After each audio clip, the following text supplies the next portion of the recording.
Ration card हिताधिकारी बड़ खबर चेतावनी देले मंत्री कृष्णचंद्र पात्र आसंता कालिठू आउ एमानंकु मिलिबनी चाउल अर्थात ई-केवाईसी करि नथिले नवेम्बर रु आउ चाउल मिलिबनी।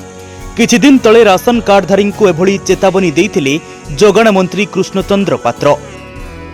आज अक्टोबर मास शेष हेबाकु जाउछि तथापि राज्य में 15 लाख रु अधिक हिताधिकारी ई-केवाईसी करि नाहंती।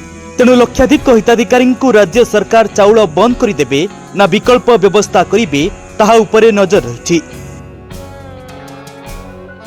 राशन कार्ड रु अयोग्य हिताधिकारी बाद देवाई सरकार ई-केवाईसी प्रक्रिया आरंभ करथिले। एहारि भितरे केंद्र सरकार ई-केवाईसी प्रक्रिया अवधि को बंद कर दैछंती। तेणु नवेम्बर पहिलारु ई-केवाईसी करिनथिबा हिताधिकारी आउ चाउल मिलिबो नाही बोली राज्य सरकार स्पष्ट करिसंती। चलित मास 29 तारीख सुधा 15,57,265 हिताधिकारी ई-केवाईसी करि नाहंती।